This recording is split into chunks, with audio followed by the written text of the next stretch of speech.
So, Dan, why are we here? I don't know. I got lost. Was I supposed to watch some sort of video or something? Yeah, dude, it's Documentary December. Oh, yeah. We're good. All right. The topic is Missing 411 with our special guest, Tack. Roll it.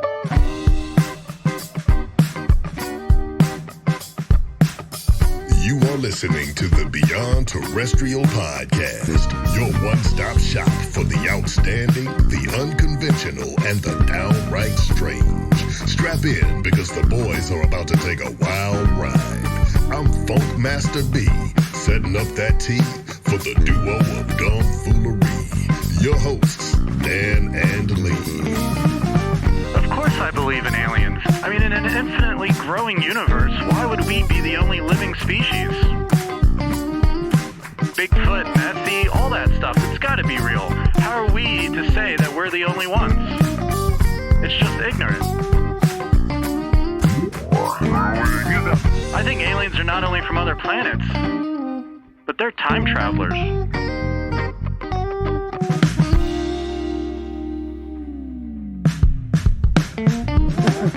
What's up, guys? Long time no see. Hey. Welcome. Guys, Beyonders, we are here with our friend Tack from A Very Brady Podcast. How's it going, Tack? It's going good, and another fellow fourth-hander. Yes, nice to have you on. If you're new to the show, Beyonders, I am one half of your hosting duo, Dan Martson. I'm coming to you just down from the crossroads where Robert Johnson made his infamous deal with the devil. With me, as always, Lee Arrett. Lee. Hey, guys. I'm coming to you from my girlfriend's spare bedroom today. I'm Lee Arrett. And the Haunted Barn is, well... I mean, I needed a break from our resident fun guy. So I needed a break. Did Funkmaster B chase you out of the Haunted Barn? For tonight, yes. I walked into the room and was like, nope, and turned around and left. He really should put like a sock on the door or something like that. That would have been nice. A sock on the door. He could have turned the recording light on. I don't like. I just didn't need to walk in on that. Wow, that's cool. Anyways, Tack, you are coming to us from the Space Coast of Florida. Coast to Very coast. Cool. Space Coast, Space Coast, coast to coast. Yep, I live down here in the Space Coast, Florida, where all the rocket launches are happening and the space shuttle program used to be and all that. Good times. Very awesome. Very awesome. Now, you do a show on the Fourth Hand Network called A Very Brady Podcast. Yep. And it's like a rewatch show. So we thought it was perfect for Documentary December. We're just going to watch movies and then talk about them. That's exactly what we do. Jimmy and I, we rewatch episodes of the Brady Bunch and we break down the bunch one episode at a time. So very cool. How many more Very episodes cool. you got left, Tack? Oh man, we're just about to finish up season 2, so it's we have 3 more seasons left. So we still got a couple of years more of some content, but there's also the Very Brady movies that came out. They also had a variety show that lasted a really short time. So we have some content plus the movies that came out in the 90s. We talked about doing those as well. So yes, dude, those will be good. Those will be like good, like special episodes that you can sprinkle in. Yeah, for sure. Yeah, very for sure. cool. Yeah. Very cool. Well, the subject of today's documentary is not nearly as groovy as the Brady Bunch. In fact, it's a bit of a downer. We watched Missing 411 based on the book by David Paulides. Now, Lee, you had suggested Missing 411 as a topic before. Have you read the book, or was this like your first foray into it?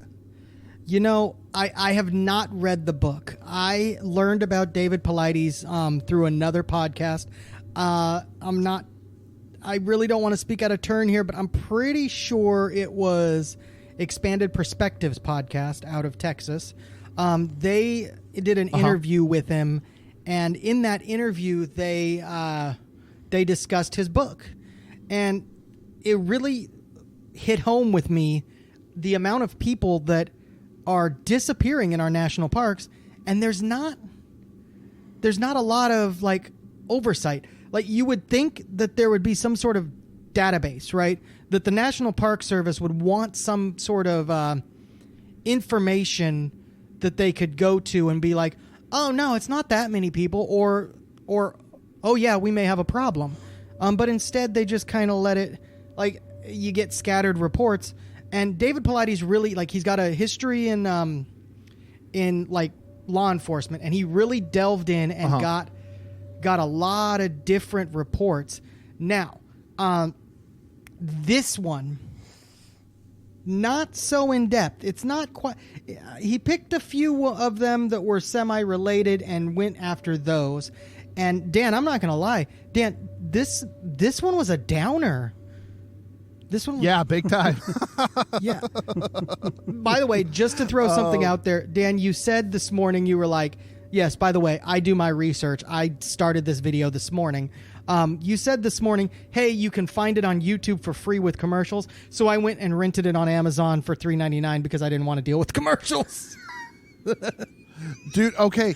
I got a point. Tack, did you watch it with commercials or without? I watch it with commercials because I'm cheap.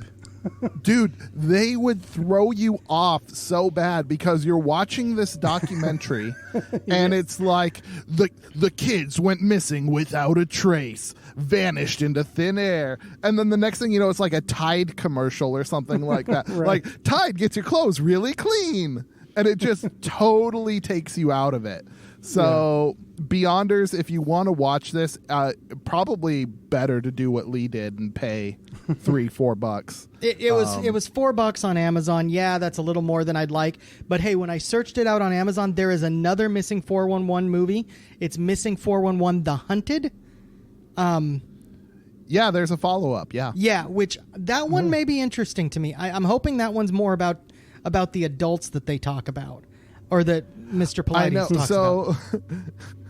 So Tack, we brought you in for this one. I really thought it was going to be like, you know, I had heard the premise of the book before. I was expecting like hunters and hikers and, you know, adults go missing in national forest. That's what I thought the stories were going to be. Yeah. No. Like, it's like all about kids who go missing. One in and particular. I know, yeah, it does focus in on one case, and we'll get to that. Yeah. But I don't know, Tack, had you heard about this at all before? Had you been exposed to this idea of like people just going missing in national parks? Are you much of an outdoorsman? I mean, what do you got? I never heard about these cases in particular before. And I love true crime. I listen to tons of true crime podcasts. I love to watch documentaries, but I have not heard of any of these cases before. And as far as them just vanishing like that in this documentary, it's crazy. And no, I am not outdoorsy in any way whatsoever. I mean, roughing it for me is like having no Wi-Fi. So,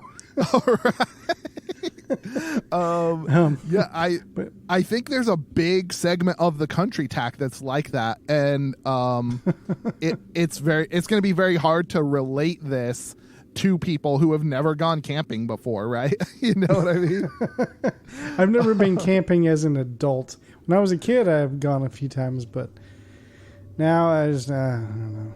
There's bugs out there. There's no Wi-Fi. There's nowhere to charge my it's just phone. not that fun. Have you seen the little like solar battery packs that they have now? Yeah, I mean, Yeah, how dude, good you gotta do those get- work? I don't know. I got a cheap one. I don't once, and know. I got a cheap one once. It was awful. Of course, in fairness, it was like $12 at Big Lots. So, Yeah, so we will get into this documentary. We'll start breaking it down, but first, let's hear a little bit from our friends at Fourth Hand.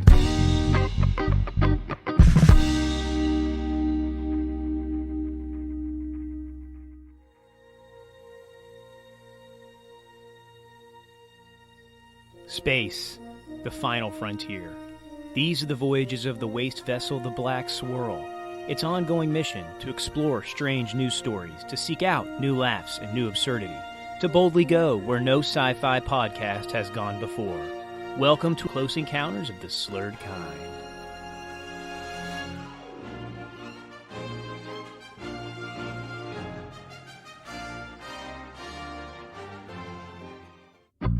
Welcome back, Beyonders. We have been talking about a documentary for Missing 411. We just came back from a break, and Dan had one more thing he wanted to discuss with us. Dan, what do we need to talk about again? Like, there's one more thing that it's just slipping my mind. Yeah, so Lee, we watched a documentary. It was really good. The music in it was really good. We'll talk about all of this when we break it down. But it made me think of our friends over at Simple Equations Media in sunny Las Vegas, Nevada. They are a full-service audio-video production company. They can take an idea, like a book you've written, want to turn it into a documentary. They can walk you through pre-production, they can shoot it, they can do the post-production, they can do music, all kinds of stuff. If you're a garage band trying to do a music video, if you've got a big project for work, you're trying to break into film or TV, the guys over at Simple Equations Media have your back. They make us sound good, so, I mean, they can make you sound good. Yes, they do. They do a pretty good job, because half the time I just throw random shit at the wall and see what sticks. So, yeah, you don't say. All right. Well, now that we've got the business handled, tack, let's get into Missing 411. Now, let's do this. And I was really serious when I was talking about like the music and stuff, because it starts with some opening credits. Did you notice this, tack? The opening credits have gone away. That's not something that happens a lot anymore. Yeah, when it first came on, I was like, "Is this a movie? I thought this was a documentary." It's got the little miniatures. Yeah, the use of miniatures and stuff like that. I'm like, I thought maybe that was going to be an cool. ongoing theme. Yeah, I thought it was going to be an ongoing theme throughout the whole thing. Like whenever they were setting a scene, they would show like this miniature thing, but it was just in the intro. But it was a cool intro for a doc. Yeah, and the music, very ominous. Lee, what kind of mood, what were you feeling when you were watching these miniatures set up in little camping scenes? You know, it was really strange, because you're right. Like, the little miniatures was kind of cute, right? And I was like, oh, look at that.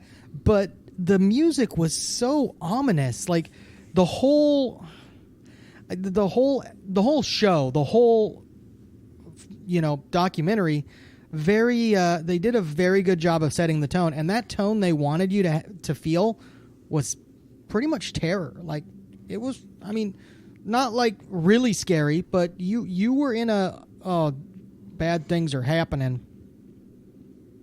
Yeah, that's a good point. So props to whoever did the music and the opening credits. I thought that was a really cool little thing. I think a lot of movies could benefit from opening credits these days to set a mood. Before, you used to go to a movie, there was an overture in the opening credits, and you kind of got an idea about what you were getting yourself into. But not anymore. That's all gone away. Star Wars was one of the first ones to really do away with that, where it's just boom, sure. The movie's happening. Yeah, opening credits these days, especially with independent films, you won't really see too many opening credits, because all those opening credits are big studio films, because those are contracted. So people have contracts. My name needs to be the first thing that's seen, or this person here, or the director. Those are all in a contract. If I was to go out, which I do filmmaking as well, so if I go out and I shoot a short film, chances are mine probably won't have any opening credits in it, except my logo in the beginning, and then stuff like that. But as far as starring and all that won't be till the end, because it's not really right. Well, needed. Plus they cost money, right? I mean, they cost not me, because I do it all myself. So you have to shoot some kind of B-roll like these miniatures or whatever, and you have to put the music in, and you have to get it all set. I mean, that's not free. So for independent film, I could see why that would make a lot of sense. I have to tell you though, for like Tax said that he thought it was going to be a theme.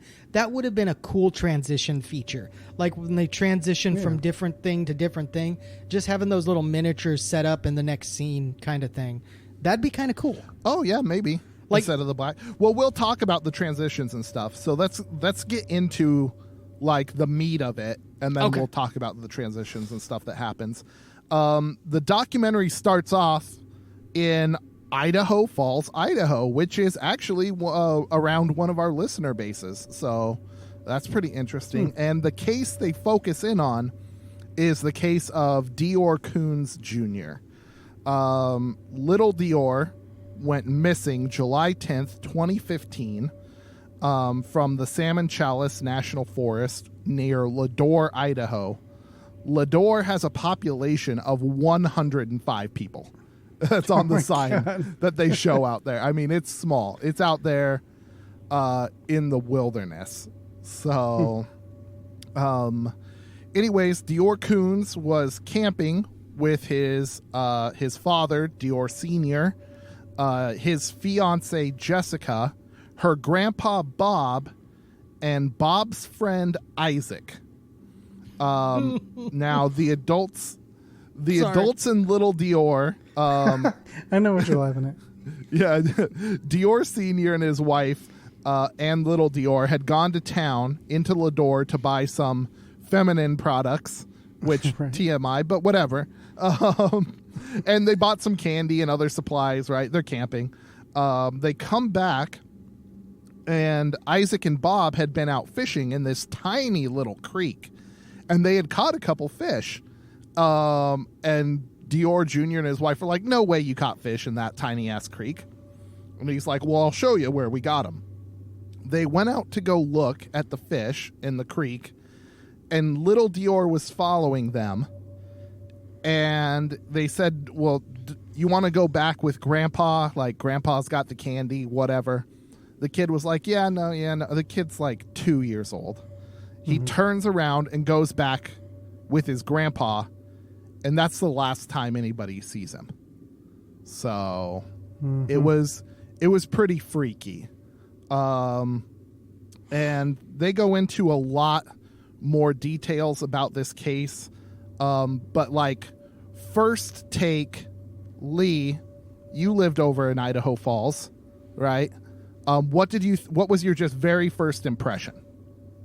That's really hard, Dan, and here's the reason why. I did live over there. I actually have had a fairly close relationship with a person that went to school with the two parents.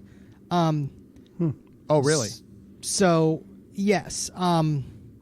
So for me, I've known about this story since it came out. And I've known a lot of the details since it came out.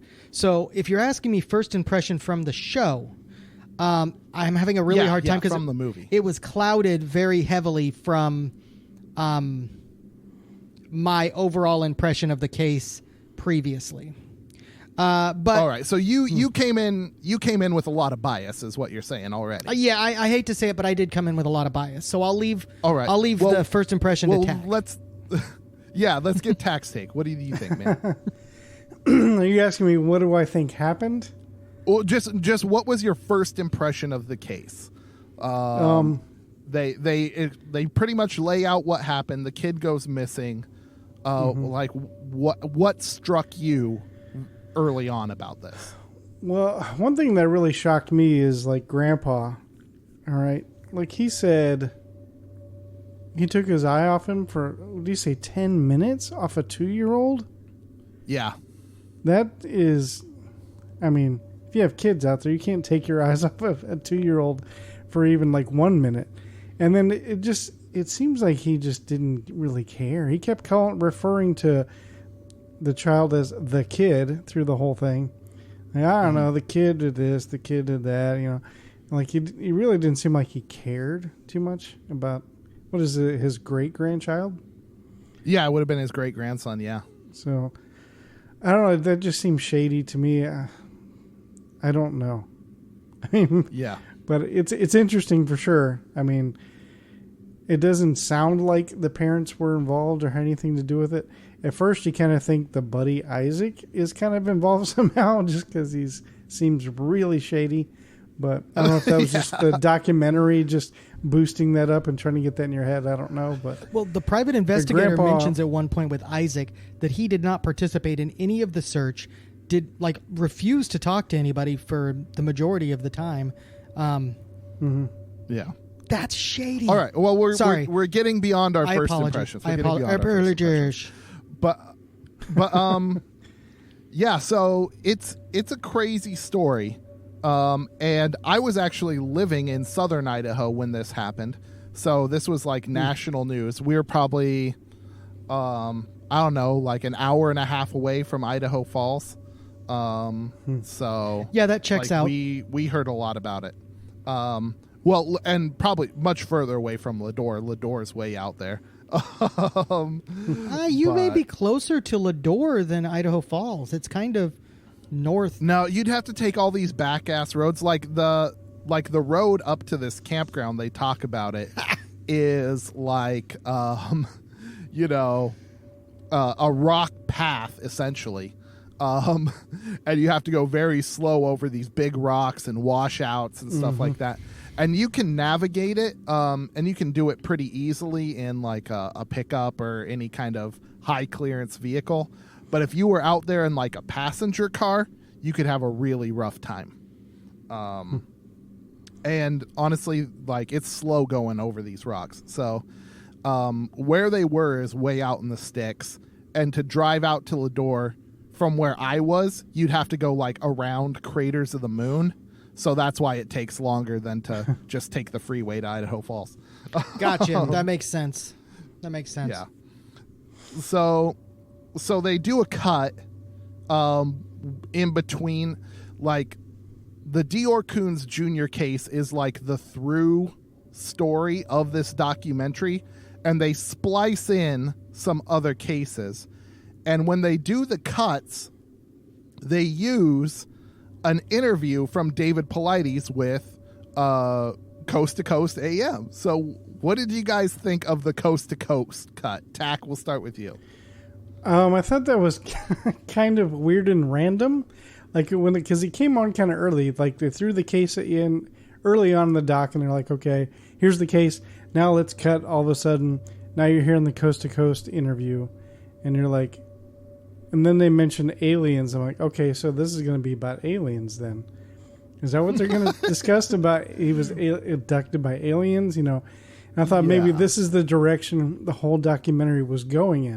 And I was like, okay, this is interesting. All right. But then it's like never mentioned again. So I really didn't see the whole point of that cut at all for the whole documentary.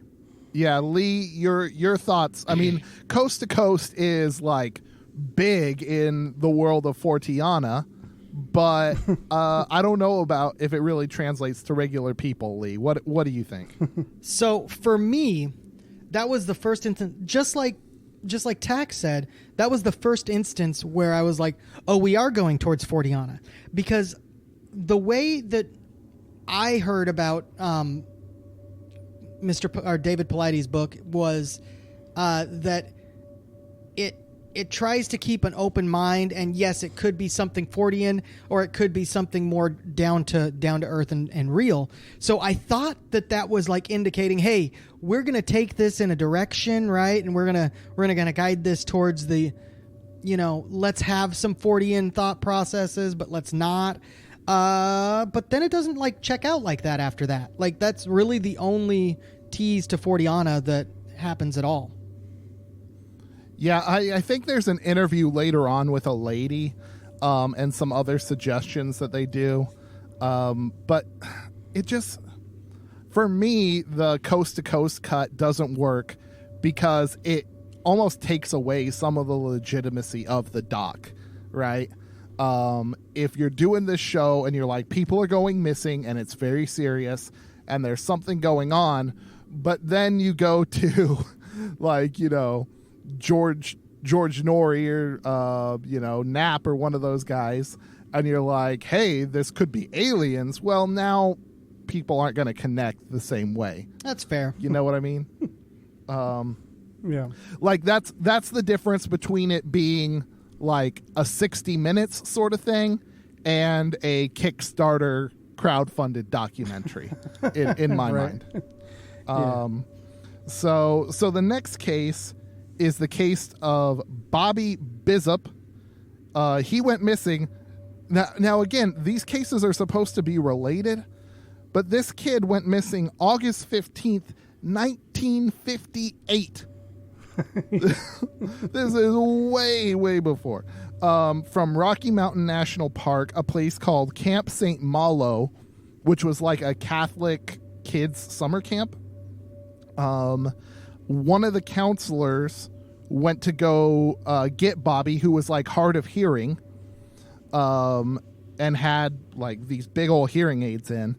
The kid was out fishing in a creek. He went to get him, said, "Hey, it's dinner time."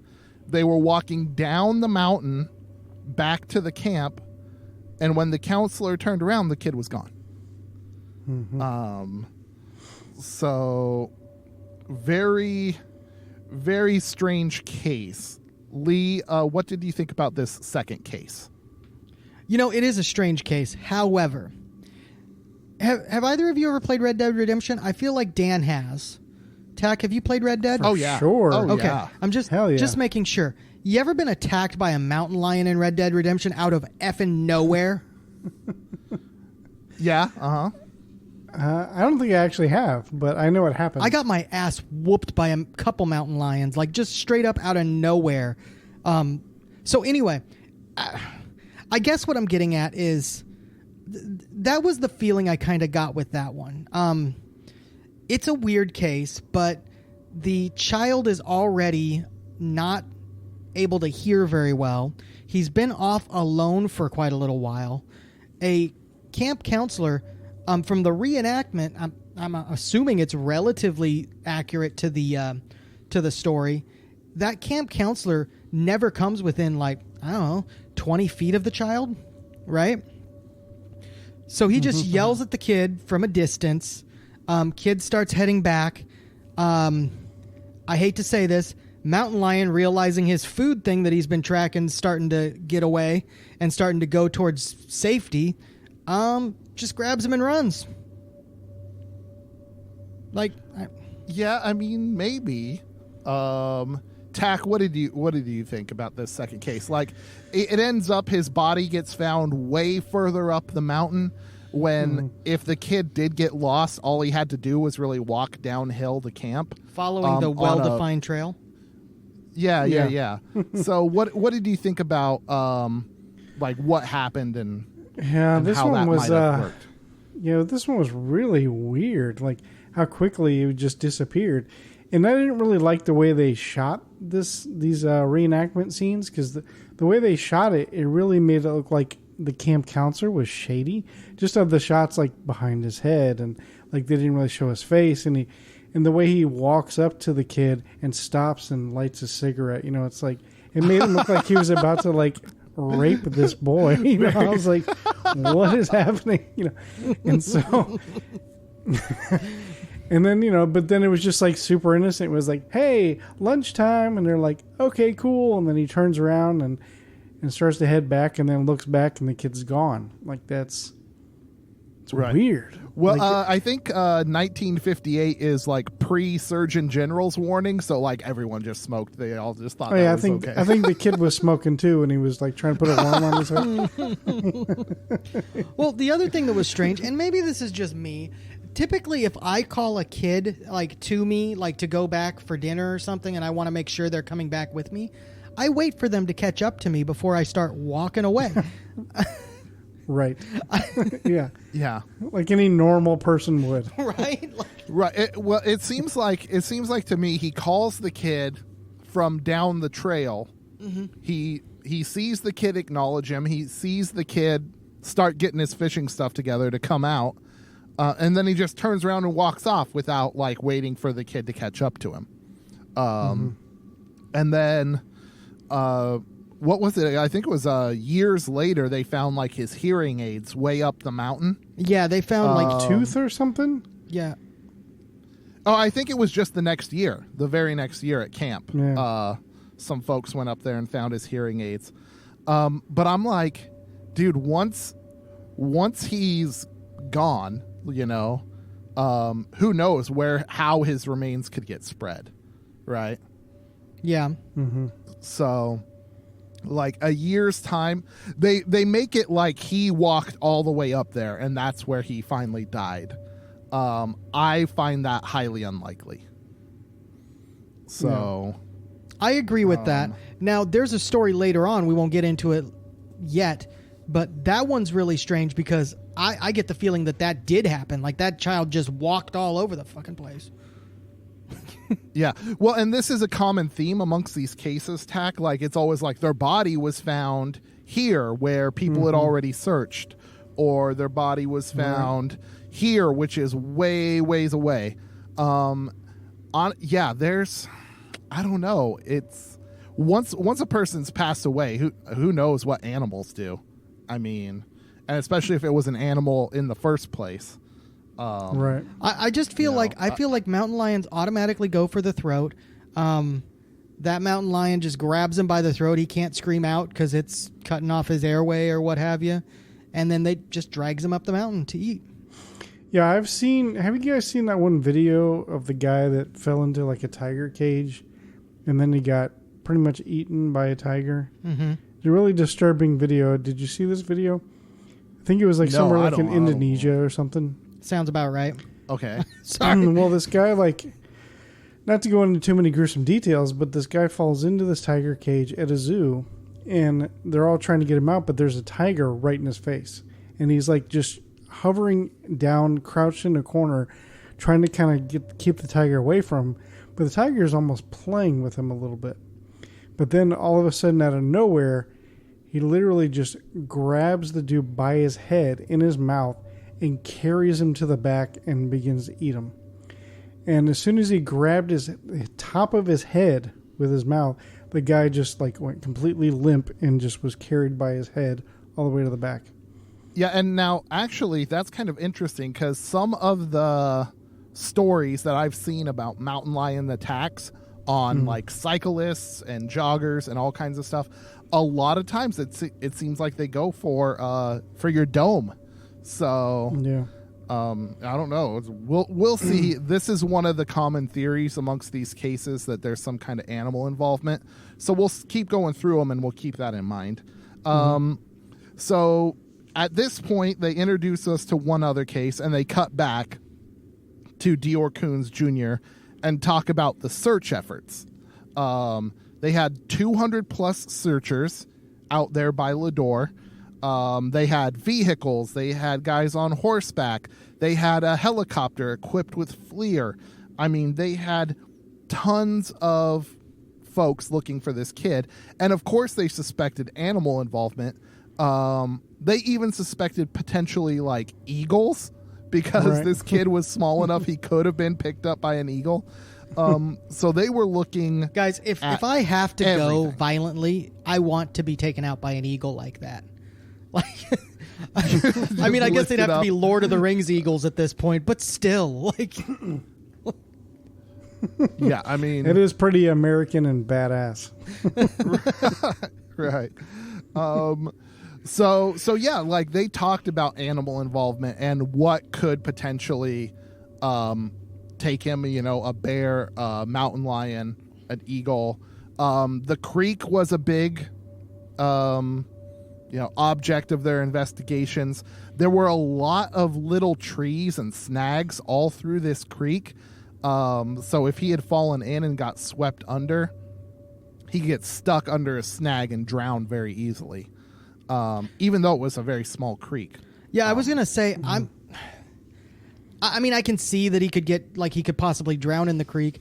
I just don't see him being swept far away in that creek. Like, at least in the views that they gave us of it, it doesn't look like that would be possible. Like, he wouldn't move very far from where he landed. Tack, what do you think about the creek or the animals? Well, first of all, I think you guys are mispronouncing it. They pronounce it crick in the documentary. Yeah, that is true. It is okay. That's not that I know what true. the difference is, but I say creek. But you're right. Like in any of the creeks that they showed, none of them really looked that deep. Or I mean, it seems like you could walk through all of them. I mean, maybe I missed something, but Yeah. I mean, for a 2-year-old, maybe, like, you could see how a 2-year-old could fall and drown in just about any sure. amount of water, right? Yeah. Yeah. But I'm far as, saying like, swept losing away them, though? far. Like, that's where I'm. yeah. yeah. I don't know. You're right. That's a very good point. Like, would it actually take him away? I'm not sure. So, of course, with some of the natural explanations that they were looking for, they were also looking for human involvement. And naturally, the people who they would suspect are the 4 adults who were there. So they interviewed the parents. In their recreation of this, they think the kid was maybe about 50 yards away from his dad and maybe out of sight for, like the grandpa said, for like 10 minutes. And then God, that's a disappeared. long time. That is a very long time. For a Yeah. 2-year-old? Oh, Very you know long. what? That's a good point. We just took our daughter out last night. We went to dinner with some friends at one of those fancy malls, you know, where like people drive through and there's like little open spaces and fountains and stuff. You know how they have these malls these days. And we let her run around the fountain and stuff. Dude, this kid would have just taken off, right? If you stopped watching her for 2 minutes, she'd be around the corner and then who the hell knows, Right. and I think what's interesting about these cases is because they happen out in the woods, we don't suspect things. Like if this case happened in a town, everyone would say he was abducted. Right? So I wonder, like, how many of these cases of missing kids in town, are they all abductions, or, you know, is there something else going on? Because you can't tell me what's happening to these kids out in the woods is exclusive to the woods. Like, the same thing happens in town, I'm sure. Well, Yeah. Like some mountain man somewhere abducting Right. kids. Bigfoot, guys. Bigfoot. Big, He Oh, shit. I didn't even think about that. I He forgot pops about in that. from his interdimensional hideout, grabs the kid, takes him up the mountain, throws him out, says, "Find your way back home, kid."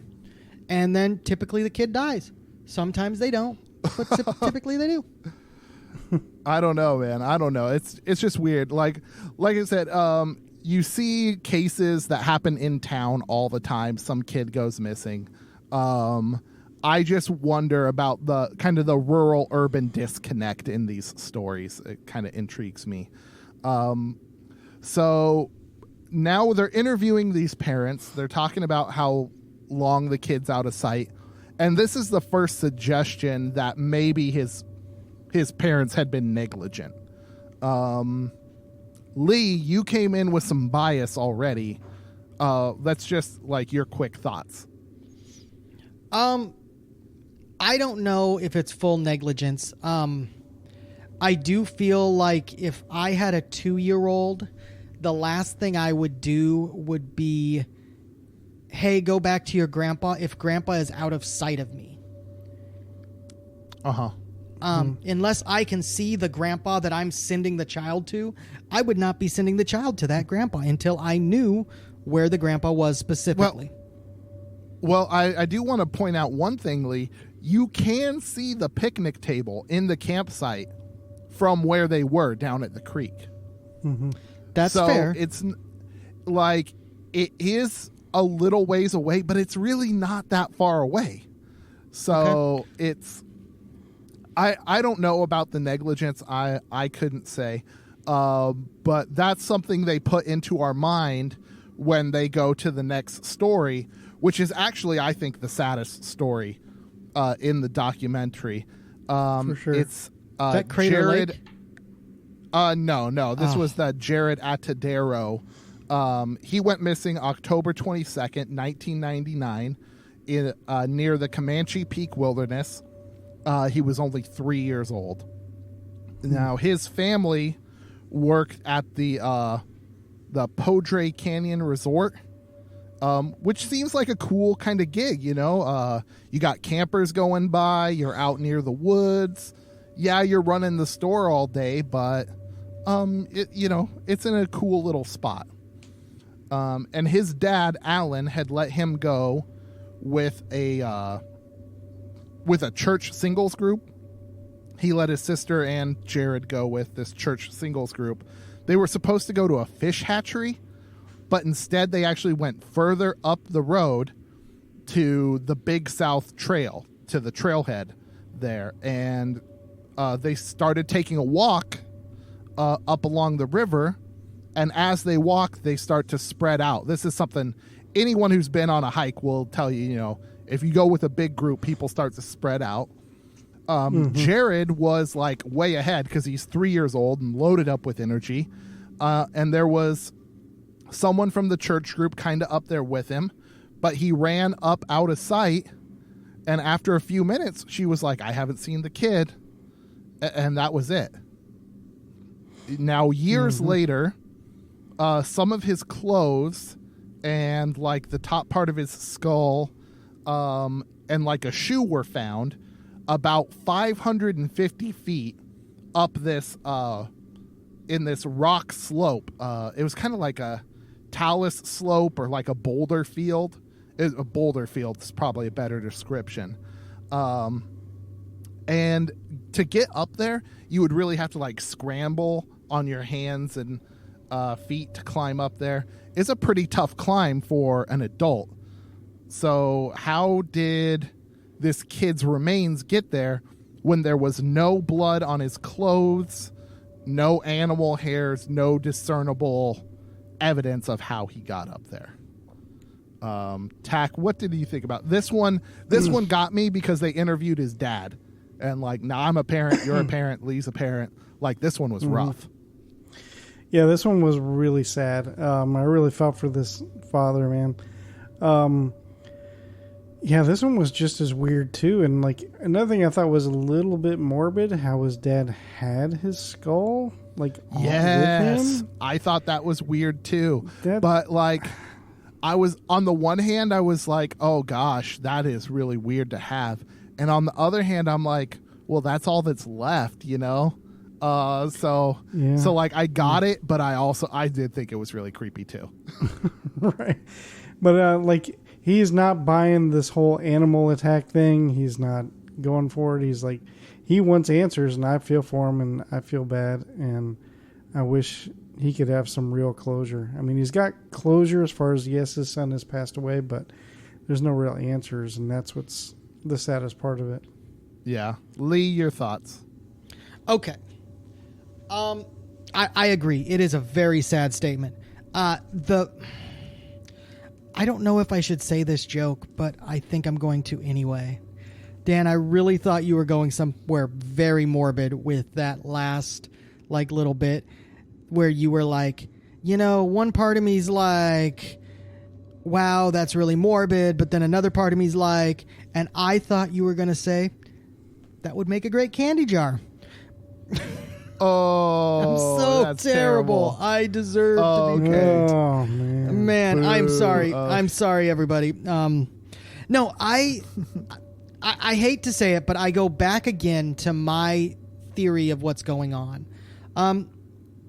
With the children, I don't know about adults necessarily, but I believe with children, in a lot of cases, it's some sort of animal attack, even if there's not as much evidence as you might think. From my experience with how, well, I guess it's not really experience, but from my days of watching Animal Planet, big cats tend to strangle to death, or that they don't quite eat them immediately. So did this child get picked up by a mountain lion yet again and taken up the mountain? I think possibly. And I hate to be that person, but the blood is concerning. I can't explain the blood, but there's where I fall. So Lee, I'm kind of with you. Like, it would make sense. The way a lot of big cats hunt is they will kill something, and then a lot of times they take it someplace to bury it. Or take it someplace to eat safely. Like jaguars will climb a tree. And like I said, they will mountain lions will like bury a kill so they can come back to it later. So if they're scared off, or if they just eat enough that they're full and they're going to come back later, they'll bury a kill. But his clothes are found out in the open. The shoes are in a spot where they look absolutely pristine. It's like they've just been worn. I think what had happened is, in this boulder field, the shoe was in a spot where it was shady most of the time, so it didn't get sun bleached. I think that might have been part of the factors there. But the no blood on the clothes is the weirdest part to me, Tack. I think that is like, how would a kid, I Did wonder, they ever say they I found wonder the if shirt maybe, or jacket of this child? Sorry, I don't mean to interrupt. Yeah, he had the shirt. Yeah, he had the shirt. Okay, because I remember the pants, and with the pants, that was the little blue sweatpants, wasn't it? Yes. Yeah, with the pants, they were inside out, and it was like, well, a mountain lion wouldn't do this. Well, if a mountain lion's dragging you up the side of a mountain and your pants happen to catch on a rock, I could see that possibly happening that way. Yeah, I wonder. I honestly wonder if something happened. The kid got far enough ahead. People didn't see him. He climbed up there on his own and then fell, and then died of exposure. That could be possible too. I could see him potentially climbing up there on his own. I mean, he's 3 years old, but some kids climb like crazy. Dude, it's insane. Yeah, and I think the documentary does a little bit of a disservice to how crazy kids can be when they get going off on their own. Tack, I mean, you've seen kids, like, they have some of them have energy all day. For sure. Yeah, I don't know. This one was it was a mystery. I'm not sure if I buy the animal one either. So I don't know.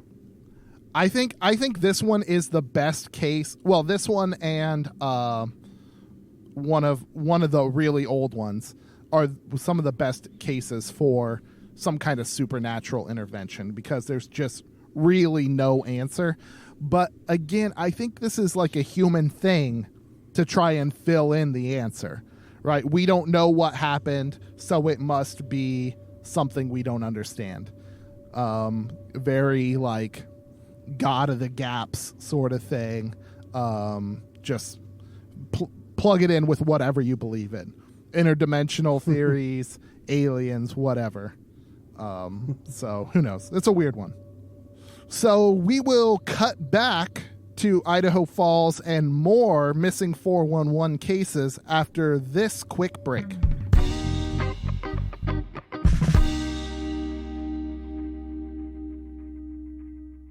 Hello, this is Michael from Pennyhaven. What is Pennyhaven, you ask? Well, Pennyhaven is my YouTube channel. On this channel, I share with the viewer some awesome coins from my collection and the new ones I pick up every week. I also have a bunch of informative videos that show you what to look for in your own pocket so you can realize the worth above face value in circulated money. I'll teach you how you can get silver coins for free or at face value. I'll even tell you how you can get a free piece of gold in the mail. Absolutely free and beautiful. So come on over, subscribe, watch my playlist of informational videos or anything that catches your eye. Send me an email to find out how to get some free gold and start getting the most out of your money. So please, go to youtube.com and search for Pennyhaven. That's PENNYHAVEN on YouTube. All right, we are back with more Missing 411 here on the Beyond Terrestrial podcast. Now, Lee, we've talked about a couple of different cases, and we're going to cut back to Idaho Falls, and they use like a lot of shots of Idaho Falls, the water tower, the library. Before we get back into the dock, where's your favorite place in Idaho Falls? probably down by the river. It's a beautiful little green walkway. To tell you the truth, I don't remember that water tower that they like scan over as they're doing like the opening shots there. I don't remember it. I didn't know it was there. I was like, where'd that thing come from? Dude, it's right downtown. I've never noticed it before.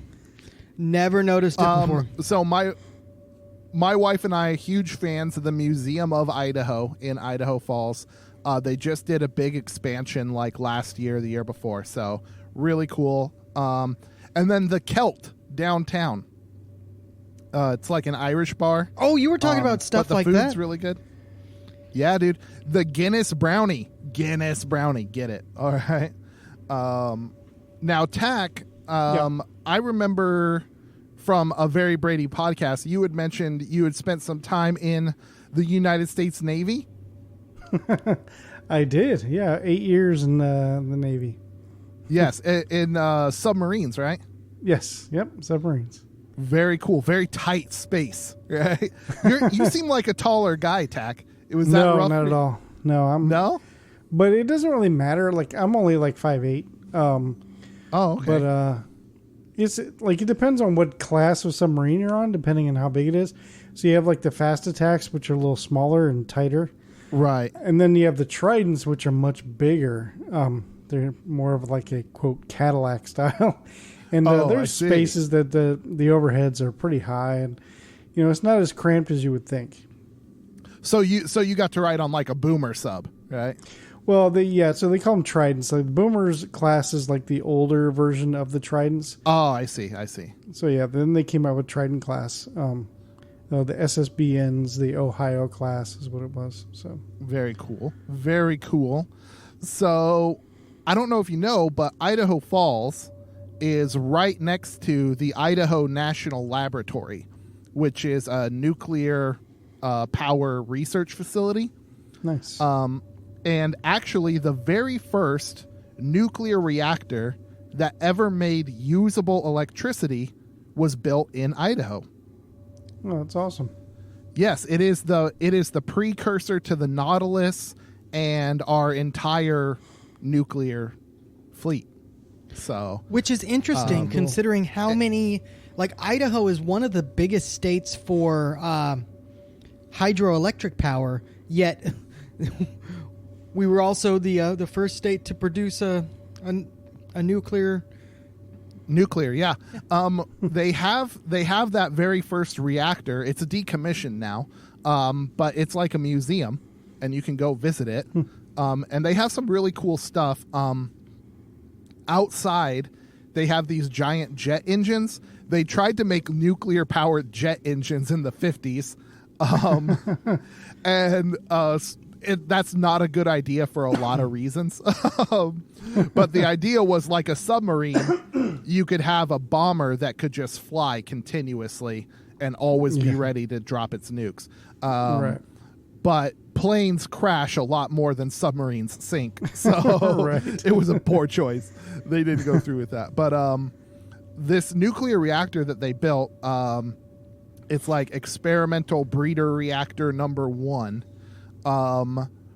They had no blueprints. It was so top secret that the guys who built it would get with the contractors. If they had to write something down, they'd do it on like a napkin or a piece of paper, and then they'd burn it.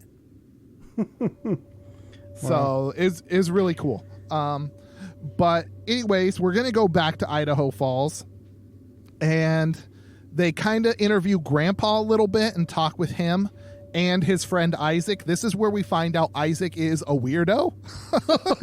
Yeah. Right? So weird. That's putting it mildly.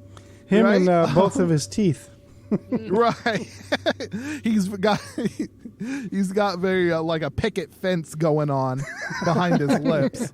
But you know what? Even if he's a weirdo, I just didn't get the child murderer vibe off of him. I don't know about you guys. What do you think? I don't know. For me, there was a certain point. I think it's when he's like shirtless, hiding behind his door, trying to say that he doesn't want to do an interview, and the guy is still interviewing him. Yeah. I'm assuming he was just Yeah. shirtless. I'm hoping he was just shirtless, but it was so freaking awkward. At Yes, that moment, I super was kind of awkward. like, he's maybe. But the more I heard the more I saw of him, the more I was like, I think he's just like really weird, like a little creepy, little. I don't think he'd be murdering the child. He might be doing something else, but I don't think he'd be murdering the child. Tack, what do you think? He definitely gave off a creepy vibe, but I'm not sure if that was the documentary doing that. And plus, they also mentioned that he was a sexual predator at one time too. Yeah, I think so. Yeah, he had. Of course, he they had didn't- some kind of conviction. Yeah, they didn't say what, and there's like a huge spectrum when it comes to sexual predator. It could be Yeah, very anything true. from just saying something to raping children, and they're all kind of treated equally. So we don't really It's know true. what he You did. Accidentally pee in front of a Girl Scout troop, and you're going to get labeled. Right? You have Right. to register the rest of your life. Yeah. Yeah, once you're on the list, you're on the list. Yeah. Hey, did you know? Fun fact about the list, by the way. I don't know if you guys knew this. Sorry to jump off topic real quick, but the woman that actually pushed for that registering list or registering sex offenders and all that kind of thing, the woman that started that whole movement actually now wants to retract it and wants to get rid of it now because it's all ones and zeros when it comes to these offenses. So Right. just like you said, somebody could just be pissing somewhere and not realize what they're doing are now registered sex offenders versus it's the same as the guy who raped 3 children and there's like 10-year-olds that are registered sex offenders that are on this list on their list now and there needs to be more It's like a scarlet letter. There's no nuance to it. It's just Yeah. boom out there. So yeah, it's weird. Isaac's a weirdo, but I think this is one of the points that they bring up where they're talking about Grandpa. His health is failing. His memory might not be all there. So when he says Dior was out of sight for 10 minutes, does he mean 10 minutes? Does he mean 2 minutes? Does he mean 20 minutes? Like, Did he even know Dior was yeah. there? yeah. he says he Yeah. did. Like I thought Grandpa was a lot shadier than Isaac was. Yeah, I think Grandpa's story is very, very thin. So, I don't know. Maybe it is something like the private investigator stated that he thought Grandpa went back inside the camper and wasn't watching the kid. And maybe he feels guilty about that and just doesn't want to say, I took my eyes off him and the kid walked off and it's my fault. Yeah. Also, I didn't like how he kept referring to Dior as the kid. It just doesn't seem it doesn't seem right. I don't know. It's weird. Well, we cut from this case to the case of Samuel Belkey, who went missing October 6th, 2006, pretty recently, in Crater Lake, Oregon. Now, this case, honestly, I think might be the most cut and dry of the ones that are presented. He was with his dad. They went to a overlook where you could see the lake on the road. He went across the road, ran up a hill, and wouldn't come back. His dad was like, come back, went up to go get him. He had gone over that ridge, and they never saw him again. So they called out a search, and that night, 2 feet of snow fell at Crater Lake. And so that was it, and they never found him. But this gets to some of the points we had started to think about the National Park Service and its failures, about how maybe they were too slow to react, to call in the other authorities, and how there is no, how it seems like there is no overarching procedure, database, or knowledge of all of these cases that happen in the national parks. Lee, what did you think? Because this gets into kind of the meat of the book, of its themes. Yeah, so my initial thoughts on this is you're right. It's a pretty cut and dry case. Child went over the ridge, disappeared. Was he grabbed by something? Did he just fall down into like a crevice and not able to be found? Very cut and dry, in my opinion. Get covered up by snow during the night. Exactly. It was, even if the child had just ran off and they just couldn't find him because he was playing hide and seek, being like crazy, he would have still he would have disappeared overnight. So that to me gets me kind of like, that one was probably my biggest one, because that dad, like, literally that's exactly what happened. That child, as far as I was concerned, fell to his death. The national parks, that really links up with David Paulides' book. That's probably the closest link to what the book is trying to highlight. And the book is trying to highlight that there isn't a very good structure on either how nor like you said, like, there is no procedure at national parks. They usually call in the county sheriff, which is okay, but they are a national park service. They are they have people there that can arrest people. Like, if you're doing something illegal in a national park, a park ranger is capable of arresting you if they wanted to. Right. So why wouldn't they have a better procedure with the park rangers? Why wouldn't they have a database at the national parks, or at least at park level, right? Like, maybe not have it linked up, but at park level they would. Like, you would think they would, but they don't. They don't really. Mm-hmm. Yeah. So Lee, I mean, we said procedure a couple times there. I just want to cut in really quick. Like, we worked at a retail store before. Like, they have procedures for when people get lost.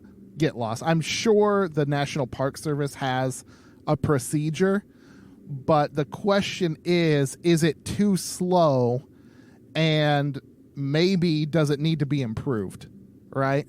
Now, Tack, you've worked in government, right? Yep. You know how these bureaucracies can go sometimes. What are your thoughts on, like, the National Park Service, the idea of the need for this database? I mean, I don't know. Go for it. What do you think? I don't understand why they wouldn't have a database for that.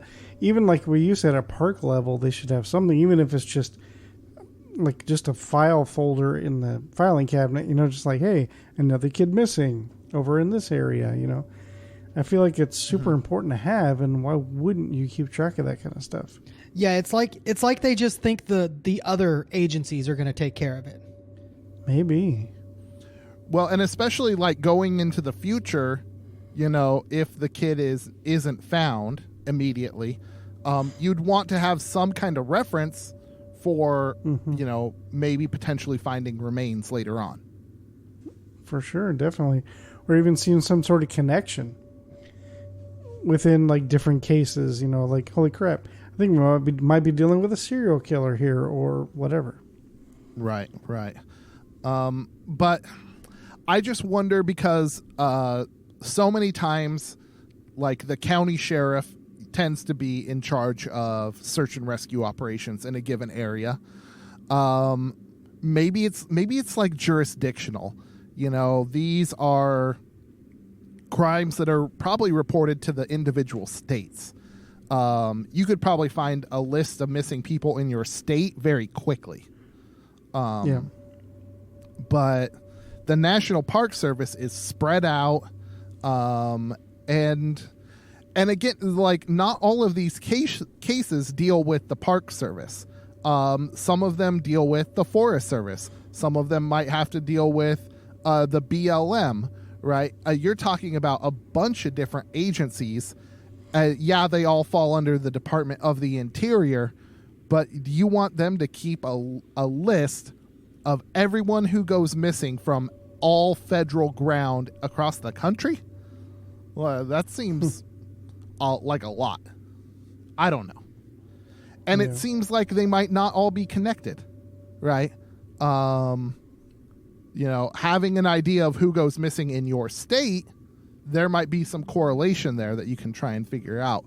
But across such a broad area and such diverse terrain, I almost don't see how you could create any type of correlation there. Yeah. So I'm not sure about the value of the list. I don't know. When it comes to speeding up response and improving procedure, now that I could get behind, that would make some sense. Well, and that list would allow that. Like, you could they could basically speak with each other. Hey, this is what worked in this case. This is what worked in this case. This is information about something that happened earlier, 10 years ago in this same national park, that the county sheriff who is heading the investigation may find important. They may not know about that right offhand.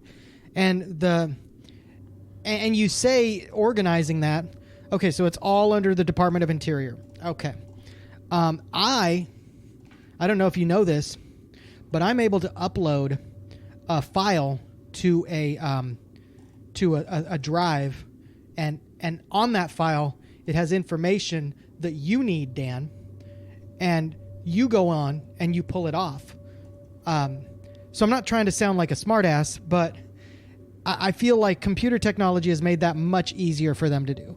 It should not be that difficult for them to have a program to log this information. And have it be interagency. It doesn't need to be just like it doesn't need to be just related to national parks, but let's say the Department of Interior interagency information, or you know what I mean, crime information or something like that, or disappearance information. They could have that be interagency. They could give that access to the FBI. I think too many times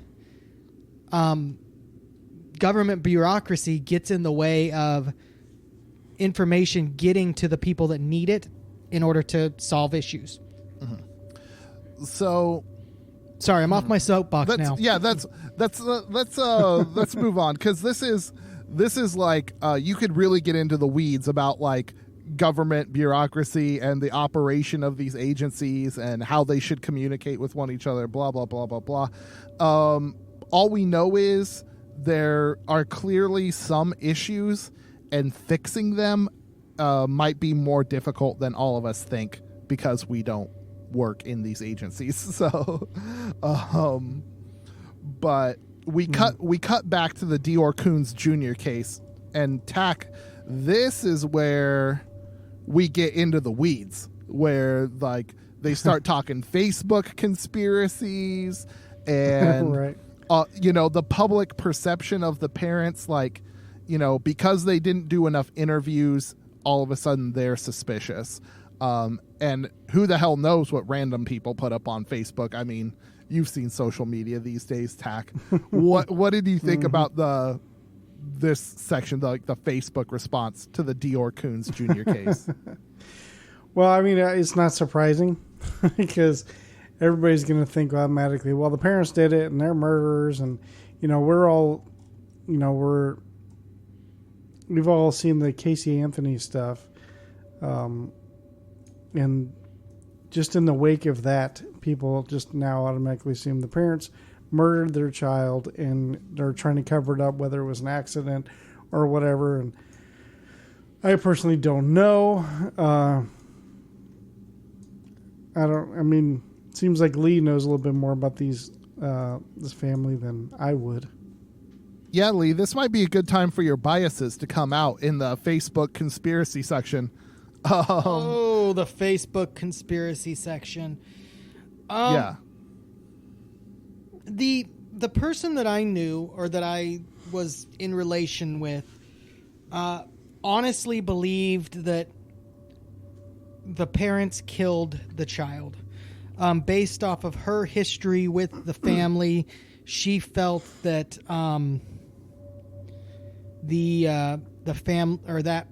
those parents were not the type of people to accept the fact that they're parents, I guess it would be. Oh, really? And I'm not venturing a guess at what I necessarily think, other than what I saw didn't seem typical. Just from the way they were reacting, even the way they were reacting in this, like, and maybe they were in this documentary, and maybe the documentary was trying to shade it one way, but just some of the things that were going on, like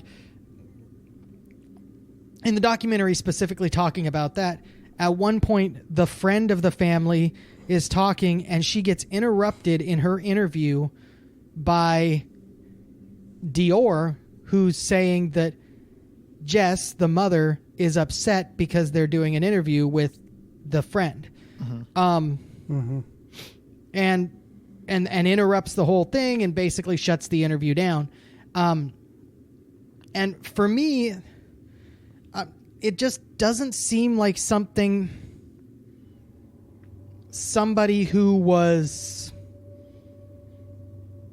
not hiding something would react, especially that way. Now, is there another reason? Did Grandpa make a mistake and now the family is trying to keep it as much in-house as possible? Maybe. I kind of like that explanation. Because Lee, of I think the way his granddaughter reacted. Like, his granddaughter was mad because friends of the family were doing interviews with people, right? Uh-huh. And then after that situation, all of a sudden now they're doing interviews. Now, I don't know when the interviews occurred, so it could have been prior or after. But as far as chronologically in the story or in this documentary goes, you don't see the interview with the parents until after this interruption happens. So that could be the documentary leading us in a direction, but I tend to feel that they probably were then later willing to do the interview. So I think you're right, Lee. Now, an interesting point about chronology. David Paulides' first Missing 411 books, because it's a whole series of books, came out in 2012. This documentary came out in 2016, and the Dior Coons Jr. case was 2015. So, like, when they were shooting this, this was still very recent. So, and it's not really, I don't think, as researched and as historical as a lot of these other cases from the books. So I think there's a weird disconnect there. It's good for the documentary to relate it to something that's recent because people know about it.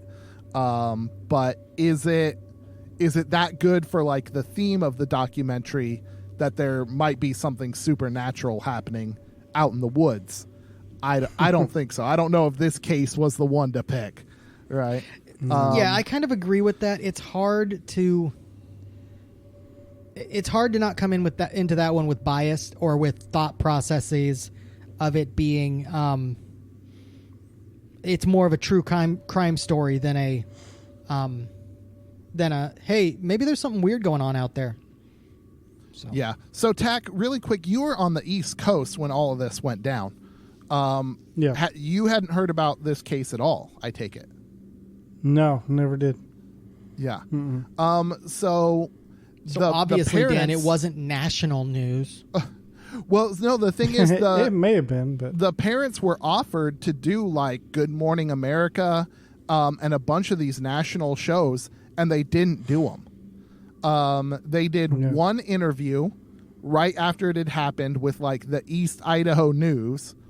And they interviewed the reporters who did that, and a lot of good stuff came out there from that local reporting. But I think what happened was they did that one interview, and then the Facebook people came out of the woodwork saying she did it, and they didn't want to do anymore, right?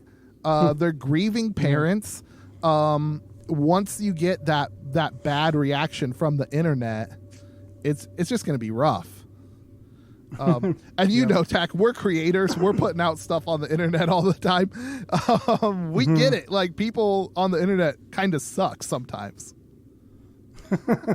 Yeah. I can definitely see, like, the problems they were having, you know, and then freaking out. But it did. I mean, what was that? Her mother or his mother? That was her mother, right? That was being interviewed. It was like her friend. No, not like out in the garage or whatever, but like her mother was also being interviewed in the documentary. Yeah. And she was even saying, like, I don't know why they won't do more stories. If it was my kid, I'd want it all over the country. I'd want everybody knowing about it. You know, people going to Walmart need to hear, like, know what my, grandson's face looks like or whatever. And that's just pretty bad. Like, even like her own mother was kind of calling her out on it too. So I don't know. I mean, I kind of get it, but kind of don't too. But it's kind of like damned if you do, damned if you don't situation. Yeah, exactly. And the private detective who was working this case, hired by the family, he withdrew his support for the parents because they wouldn't do more press. It's not just the documentary. It's not just people around. People who are professionals who were associated with it were like, you know what, you guys aren't really handling this right. And so maybe there's something to that. I know when we were down in southern Idaho, like when that private eye left, that was like a big news story. So that was a big deal. So the last case that is not Dior Coons related is the case of Keith Parkins. He went missing April 10th, 1952 in Ritter, Oregon. He was 2 years old. They were out on a Central Oregon cattle ranch, and he was playing with his brothers out by the barn when he walked off. He was missing for 19 hours, was found over 8 miles as the crow flies away from the farm. And he was face down in a snowbank, but still alive, like miraculously lived. This case might be one of the better examples. If you were trying to make a supernatural case, this one seems pretty weird.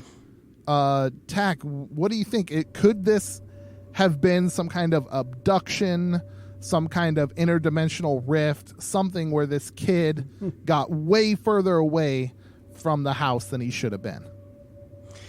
I didn't really catch that vibe of it being anything supernatural, other than, I mean, it was really far distance. I mean, we had our buddy, Lester Stroud was in the documentary talking about, the distance, because he did the walk that the little kid actually did. And what was it, like 8 miles? One leg of it was 8 miles, right?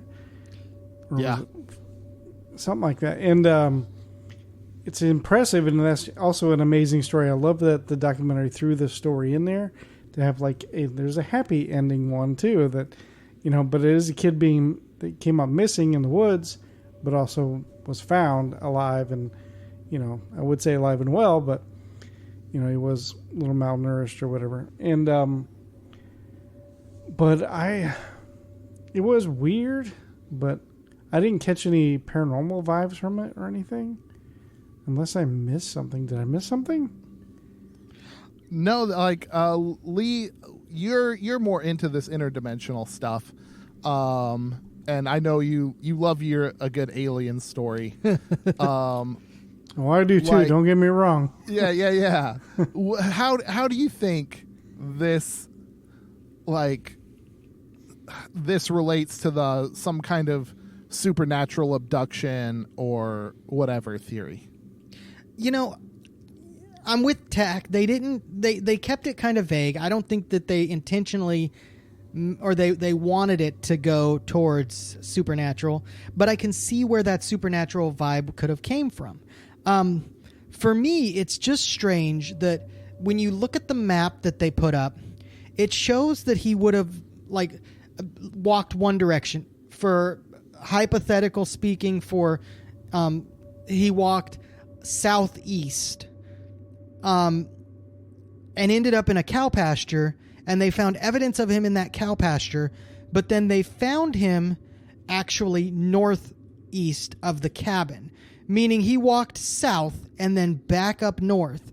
And that means he walked south a couple miles maybe, and then turned around and walked upright, or walked north. Yeah, I think in the map, Lee, it looks like he goes kind of like northeast at an angle and then due west, like down a river or something like that.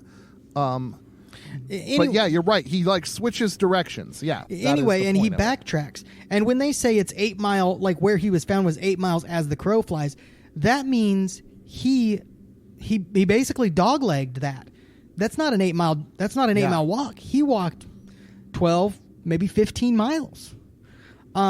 Right, and you can't walk straight through the hills either. I mean, there's trees and valleys and ravines and all kinds of stuff up through there. Mm-hmm. So for me, that is kind of strange. Now, is that something supernatural? I don't know. Maybe, maybe not.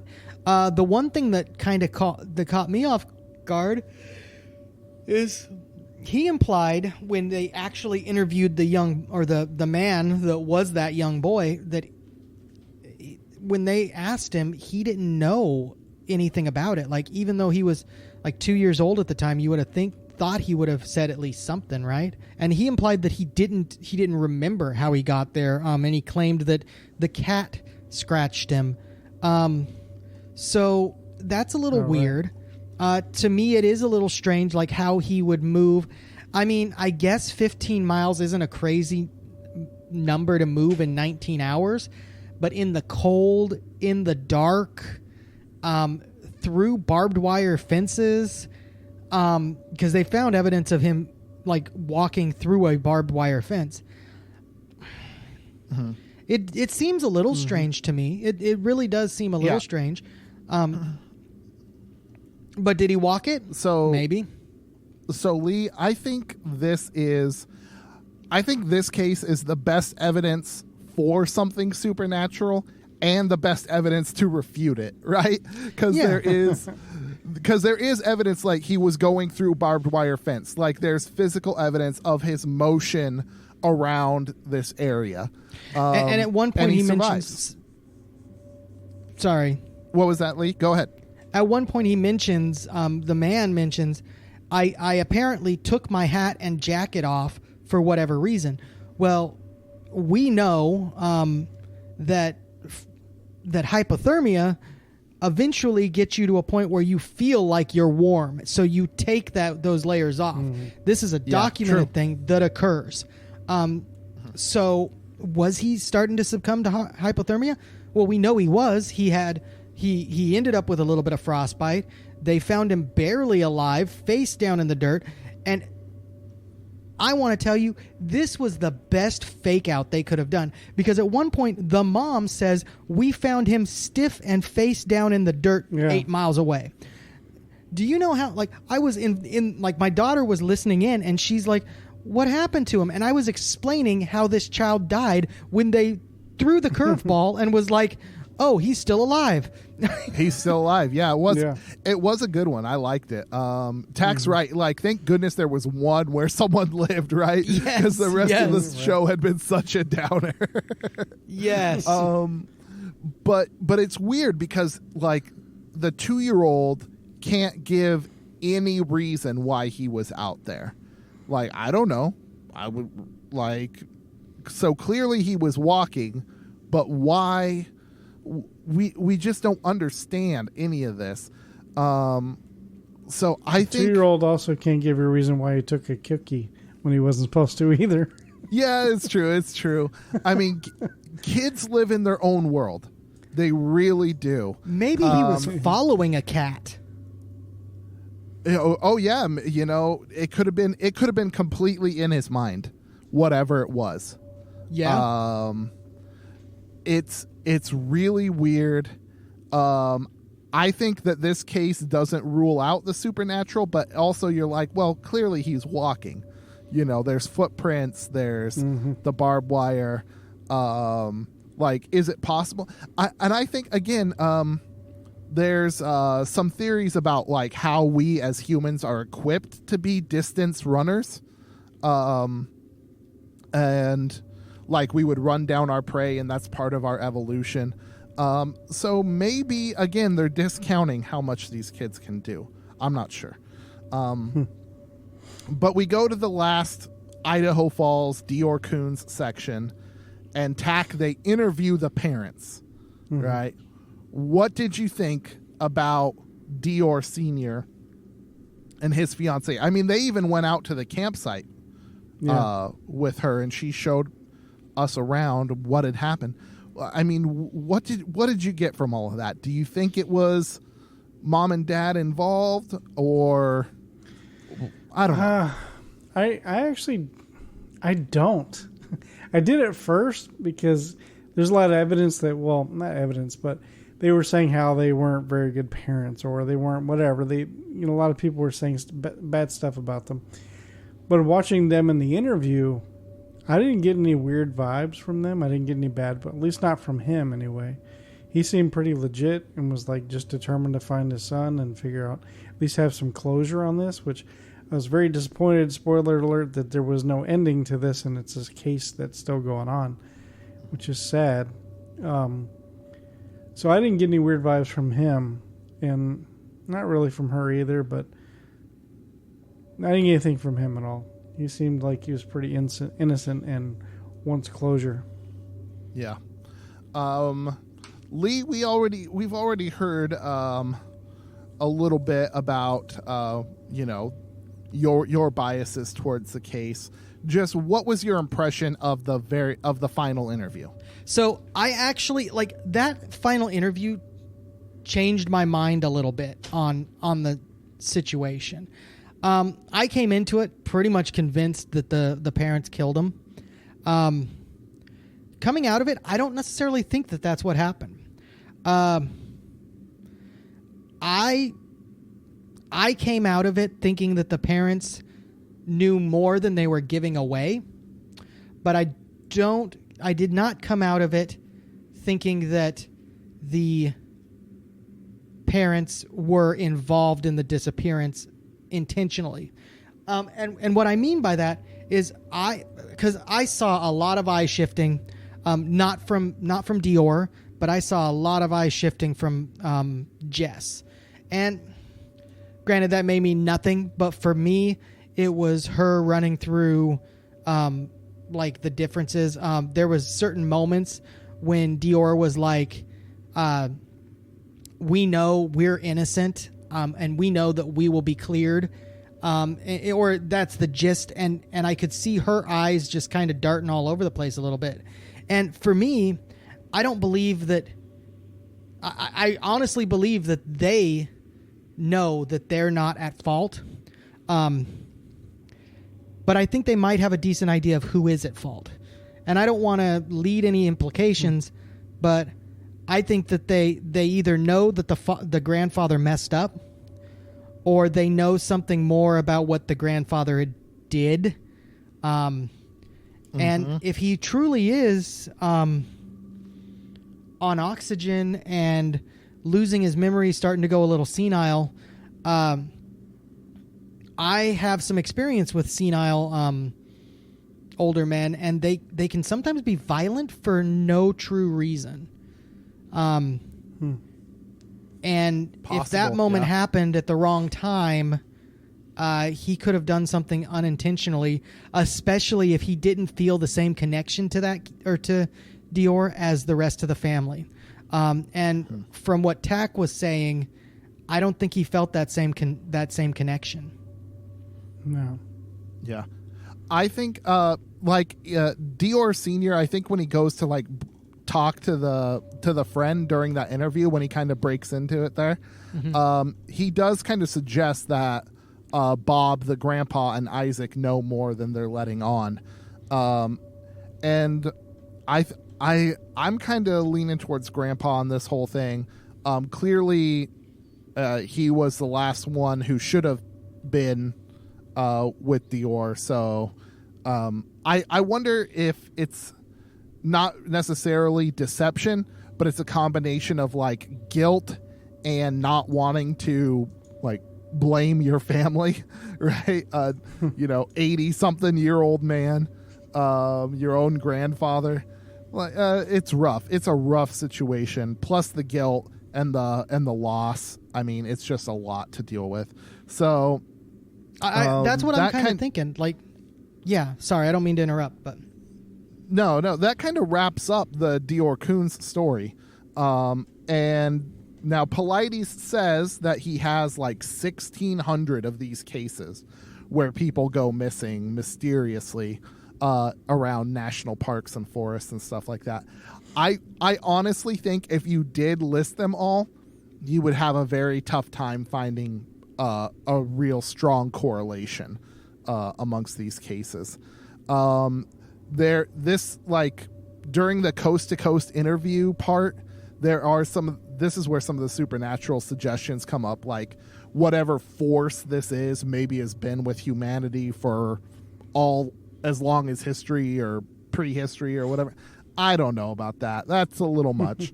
One of the cases, one of the stories comes from this dog handler lady. Do you guys remember this? This is right in the outro, and it's a very small part of it.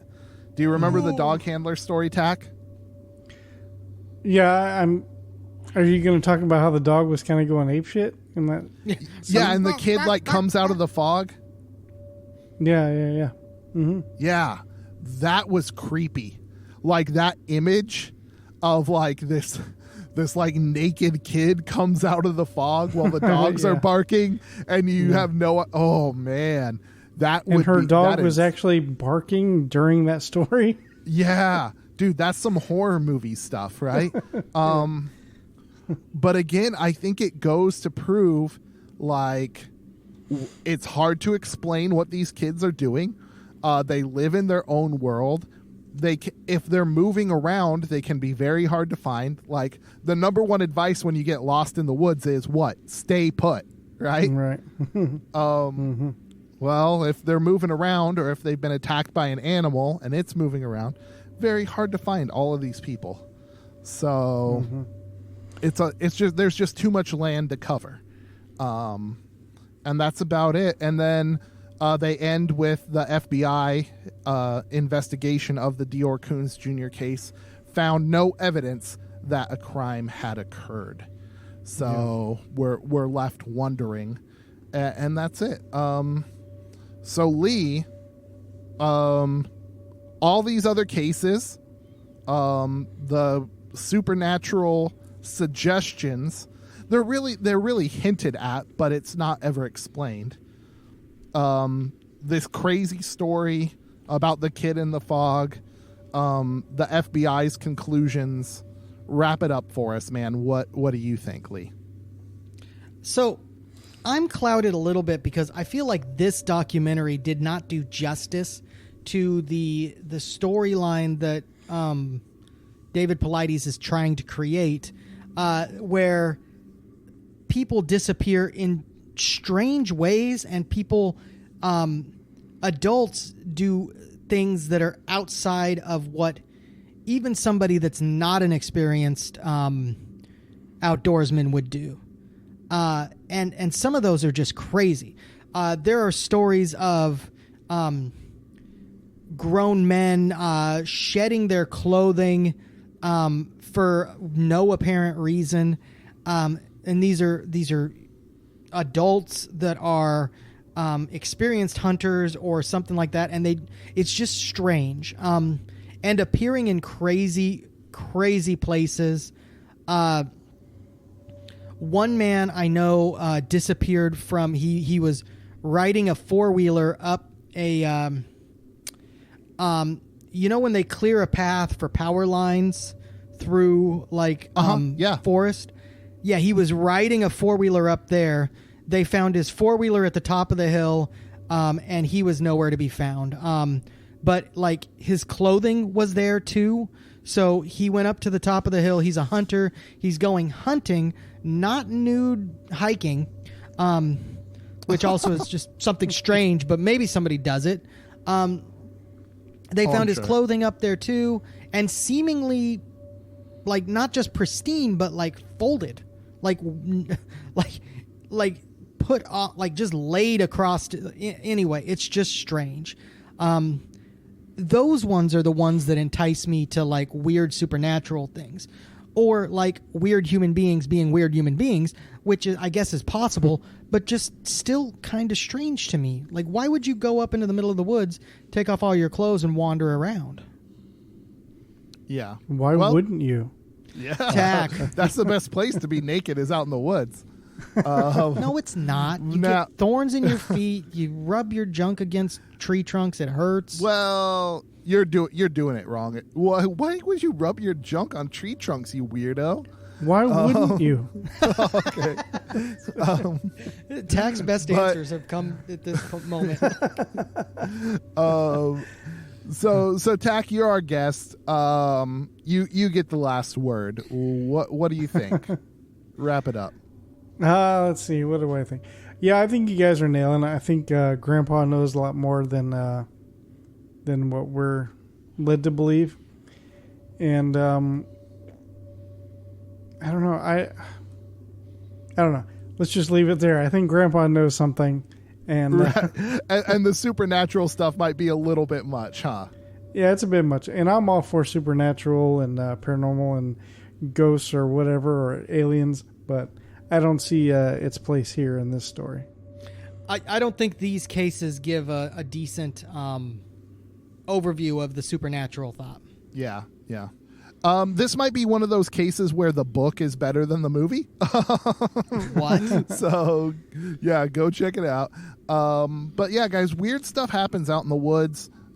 Be careful. Go with people. Tell them where you're going. Take precautions. And watch your damn kids. So those are the lessons that we all can glean from this. And that's about it. Guys, if you want to find out more about Tack's show, Tack, where can people find a Very Brady podcast? Well, you can always check out averybradypodcast.com, and you can also listen to the show there or anywhere podcasts are available. Wherever you listen to this show, you can just search a Very Brady Podcast, and you'll hear my co-host and I, Jimmy Klein, breaking down the Brady Bunch one episode at a time, and we do come up with some amazing Brady Bunch conspiracy theories. So, Ooh, yes, I've heard some about Alice and Mike. Ooh, saucy. there's a history there. Yeah. Oh, for sure. Do we want to talk about the blue dress? Like, does that do things for anybody? Oh, yeah. Well, you know. I was always a bigger fan of Mrs. Brady, but whatever. That's neither here nor there. So that's the end of the show, guys. Check out a Very Brady podcast if you want to have fun doing a rewatch podcast. Go check it out. It's a lot more groovy and fun and exciting than Missing Kids. So, guys, we are doing Documentary December. We are going to watch more of these weird, strange documentaries. If you have any suggestions, throw them out on our Facebook page. Maybe we'll do them later. You can go to our fan group. The fan group's a good time, Beyonders, fans of the Beyond Terrestrial podcast. It's on Facebook. Find us there. And keep looking out for more tales from out there beyond terrestrial. Thank you for listening to Beyond Terrestrial, all three of y'all. If you're still a fan of this show, follow Beyond Terrestrial on social media and join the Beyonders Facebook group for even more strangeness. Links to everything, including previous episodes, are available at BeyondTerrestrial.com. That's the place to go for stickers, merch, show swag, and our Patreon. Patrons get exclusive access to ad-free shows, giveaways, and the unedited after-show show.